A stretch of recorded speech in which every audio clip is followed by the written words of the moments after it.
அஸ்ஸலாமு அலைக்கும். Hello all, welcome to ரிஃபைஸ் டைரி. ஜாமுன் கேக் எப்படி செய்கிறதுன்னு பார்க்கலாம். குலாப் ஜாமுன் ஃப்ளேவர்லேயே கேக் சாப்பிட்ணும், அப்படி இல்லைனா குலாப் ஜாமுன் சாப்பிட்ணும், அதை டீப் ஃப்ரை பண்ணக்கூடாது அப்படின்னு நினச்சிங்கன்னா இந்த கேக் ட்ரை பண்ணலாம். டேஸ்ட்டில் கொஞ்சம் கூட டிஃப்ரென்ஸ் இருக்காது, அப்படியே குலாப் ஜாமுன் சாப்பிட்ற மாதிரி தான் இருக்கும். சேனல் சப்ஸ்கிரைப் பண்ணாமல் பார்க்குறீங்கன்னா சப்ஸ்கிரைப் பண்ணிக்கோங்க. பக்கத்தில் இருக்க பெல் ஐக்கானை கிளிக் பண்ணிவிட்டு வீடியோக்கு ஒரு லைக் கொடுத்துருங்க. ஜாமுன் கேக் எப்படி செய்கிறதுன்னு பார்க்கலாம். அது செய்கிறதுக்கு 1 cup milk powder, 1/4 கப்லேருந்து 1/2 cup powder பண்ண சீனி. உங்களுக்கு மைல்டான ஸ்வீட்னஸ் இருக்கணும்னா 1/4 கப் சேர்த்துக்கோங்க, அதுதான் கரெக்டாக இருக்கும். இல்லை உங்களுக்கு நல்ல ஸ்வீட்னஸ் இருக்கணும் அப்படின்னா நீங்கள் 1/2 கப் பவுட்ரு சுகர் சேர்த்துக்கோங்க. 1/2 கப் மைதா, 1/4 கப் பால், 1/4 கப் நெய், 1/4 கப் தயிர். இது கூடயே 1 teaspoon baking powder, 1/4 teaspoon baking soda, 1/4 teaspoon ஏலக்காய் தூள், கூடவே 1 டீஸ்பூன் ரோஸ் வாட்டர். எடுத்திருக்க 1/4 கப் தயிரோட பேக்கிங் சோடாவை சேர்த்து நல்லா மிக்ஸ் பண்ணிக்கணும். இந்த மாதிரி பீட் பண்ணிவிட்டு பேட்டரில் சேர்க்கறதுனால கேக்குக்கு நல்ல சாஃப்ட்னஸ் கிடைக்கும். இந்த மாதிரி விஸ்க் வச்சு நல்லா மிக்ஸ் பண்ணிங்கன்னா தயிர் நல்லா பொங்கி வரும். உங்களுக்கு வீடியோவில் பார்க்கும்போதே தெரியும், நம்ம எடுத்திருந்த அளவுலேருந்து இந்த மாதிரி நல்லா பொங்கி வந்திருக்கும் தயிர். இதை எடுத்து சைடில் வச்சுக்கோங்க. இப்போ ஒரு அகலமான பாத்திரத்தில் நம்ம எடுத்திருக்க எல்லா பொருளையும் சேர்த்துக்கலாம். மில்க் பவுடர், நம்ம எடுத்திருக்க மைதா, பவுடர்ட் சுகர்,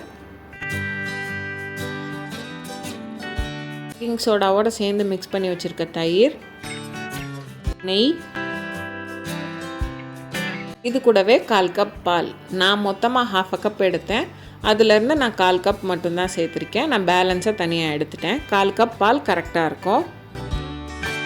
இப்போ நம்ம எடுத்து வச்சுருக்க பேக்கிங் பவுடர், கூடவே ஏலக்காய் தூள், இது எல்லாத்தையும் சேர்த்துட்டு ஓவர் மிக்ஸ் பண்ணாமல் லைட்டாக கலந்து மட்டும் விடுங்க. ரொம்ப போட்டு பீட் பண்ணிடாமல் எல்லாம் ஒன்றா கலந்து வந்துச்சுனாலே போதும். ஓவர் மிக்ஸ் பண்ணிட்டீங்கன்னா நல்லா இருக்காது. இந்த மாதிரி கலந்ததுக்கப்புறம் நம்ம எடுத்து வச்சுருக்க ரோஸ் வாட்டரையும் இது கூட சேர்த்து நல்லா கலந்து வச்சுக்கணும். நம்ம முட்டை சேர்க்காதனால தான் தயிர் கூட பேக்கிங் சோடாவை சேர்த்து மிக்ஸ் பண்ணணும். அதுவே கேக் நல்லா சாஃப்டாக வரதுக்கு ஹெல்ப் பண்ணும். இதை ஓவர் மிக்ஸ் பண்ணிடக்கூடாது. இந்த மாதிரி எல்லாம் ஒன்றா கலந்து வந்ததுக்கப்புறமா எதில் பேக் பண்ண போகிறோமோ அந்த பாத்திரத்தில் நான் கீ அப்ளை பண்ணி வச்சுருக்கேன். அதில் இந்த மிக்சரை போர் பண்ணிக்கணும். ரெடி பண்ணி வச்சுருக்க மிக்சரை இதில் 1/4 வாசி ஊற்றிட்டு பேலன்ஸை நான் 2 பவுலில் ஊற்றி வச்சுருக்கேன். மிக்சரெல்லாம் இதில் ஊற்றுனதுக்கப்புறம் லைட்டாக 2 டேப் மட்டும் பண்ணிக்கோங்க, அதிகமாக பண்ணிட தேவையில்லை.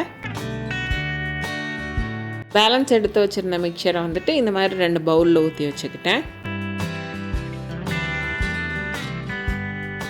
இப்போ நம்ம செஞ்சுருக்க பேட்டர் எல்லாத்தையும் மோடில் ஊற்றினதுக்கப்புறமா அவனை ஒரு 10 நிமிஷம் ப்ரீஹீட் பண்ணணும். 170லேருந்து 180 டிகிரி செல்சியஸ்க்குள்ளே 10 நிமிஷம் ப்ரீஹீட் பண்ணிவிட்டு எல்லாத்தையும் எடுத்து உள்ளே வச்சு 25லேருந்து 35 நிமிஷத்துக்குள்ளே பேக் பண்ணி எடுத்தோன்னா கேக் ரெடி ஆகிரும். கேக் பேக் ஆகிட்டு இருக்கும்போதே இதுக்கு ஊற்றுறதுக்கு தேவையான சுகர் சிரப் செஞ்சுக்கலாம். ஒரு சாஸ்பேனில் 1 கப் சீனி, 1/2 கப் தண்ணி சேர்த்துருக்கேன்.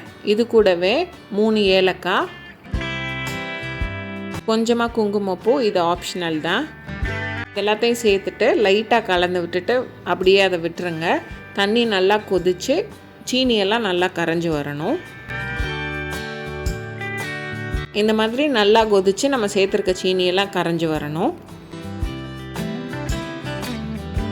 அப்பப்போ கரண்டி வச்சு மிக்ஸ் பண்ணி விட்டுக்கோங்க. இந்த சுகர் சிரப்புக்கு கம்பி பதம் எதுவும் வரணும்னு அவசியம் இல்லை, நல்லா கரைஞ்சி வந்துட்டாலே போதும். இப்போ இது கூட 1 டீஸ்பூன் லெமன் ஜூஸ் சேர்த்து இதை நல்லா கலந்துட்டு ஸ்டவ் ஆஃப் பண்ணிட்டோன்னா சுகர் சிரப் ரெடி. இது கூடயே உங்களுக்கு இன்னும் கொஞ்சம் ரோஸ் வாட்டர் வேணும்னா ஃப்ளேவருக்காக சேர்த்துக்கலாம், நான் சேர்க்கலை. இது நல்லா கொதிச்சு வந்ததுக்கப்புறம் நம்ம சேர்த்துருக்க ஏலக்காய் எல்லாத்தையுமே கேக்கில் சுகர் சிரப்பை சேர்க்குறதுக்கு முன்னாடி இந்த மாதிரி தனியாக எடுத்துருங்க. இல்லை உங்களுக்கு ஏலக்காய் பவுடர் வேணும்னாலும் நீங்கள் பவுடர் சேர்த்துக்கலாம். ஸ்டவ் ஆஃப் பண்ணிவிட்டு இதை கொஞ்சம் ஆற விட்டுருங்க. கேக் பேக் ஆகி வந்துருச்சா அப்படின்றத ஒரு டூத் பிக் வச்சு செக் பண்ணி பார்த்துக்கோங்க. கேக் நல்லா பேக் ஆகி வந்ததுக்கப்புறம் கொஞ்சம் நேரம் ஆற விட்டுட்டு இந்த மாதிரி ஒரு ஸ்கியூவர் வச்சு அங்கங்கே ஹோல் போட்டு விட்டுக்கோங்க. ஏன்னா அப்போ தான் நம்ம சுகர் சிரப் ஊற்றும் போது அது நல்லா சீக்கிரமாக அப்சர்வ் ஆகும்.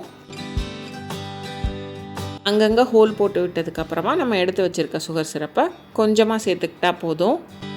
நிறையா சேர்த்துக்கிட்டிங்கன்னா அப்புறம் திகட்டிரும். இந்த மாதிரி ஒரு கரண்டி வச்சு எல்லா சைட்லேயும் சுகர் சிரப் போகிற மாதிரி ஸ்ப்ரெட் பண்ணி விட்டுக்கணும்.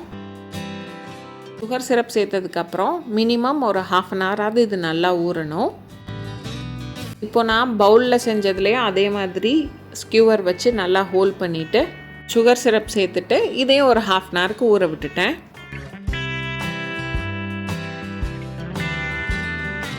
இது நல்லா ஊறி வந்ததுக்கப்புறம் உங்களுக்கு பிடிச்ச நட்ஸ் வச்சு கார்னிஷ் பண்ணிக்கோங்க. நான் பிஸ்தா மட்டும்தான் யூஸ் பண்ணியிருக்கேன். நான் எடுத்து காமிச்சிருக்கேன் பாருங்கள், அப்படியே குலாப் ஜாமுன் டேஸ்ட்டில் தான் இருக்கும். கண்டிப்பாக ட்ரை பண்ணி பாருங்கள். நான் இந்த பெரிய பாத்திரத்தில் ஊற்றுனதை கத்தி வச்சு இந்த மாதிரி நல்லா கட் பண்ணி எடுத்துக்கிட்டேன்.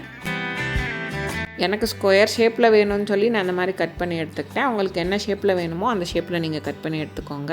நீங்கள் சுகர் சிரப் சேர்த்துட்டு 1 மணி நேரத்துலேருந்து 2 மணி நேரம் வர கூட நல்லா ஊற விட்டுக்கோங்க. நான் வீடியோவில் காட்டணுன்றதுனால சீக்கிரமாக எடுத்துட்டேன். இது இந்த மாதிரி கட் பண்ணி எடுத்ததுக்கப்புறம் ஒரு பிளேட்டில் வச்சுட்டு அதுக்கு மேலே கொஞ்சமாக நட்ஸ் தூவிட்டு மேலே வேணும்னா கொஞ்சமாக சுகர் சிரப் மட்டும் ஆட் பண்ணிட்டு சர்வ் பண்ணிங்கன்னா செம்ம டேஸ்ட்டாக இருக்கும். டீப் ஃப்ரை பண்ணாமையே சாப்பிட்டாலும் சுகர் அதிகமாக இருக்குது. ஒன்ஸ் இன் அ வைல் சாப்பிட்லாம். கண்டிப்பாக ட்ரை பண்ணி பாருங்கள். ட்ரை பண்ணிவிட்டு எப்படி இருந்ததுன்னு கமெண்ட்ஸில் சொல்லுங்கள். வீடியோ பிடிச்சிருந்தா ரிஃபைஸ் டைரி சப்ஸ்கிரைப் பண்ணிக்கோங்க.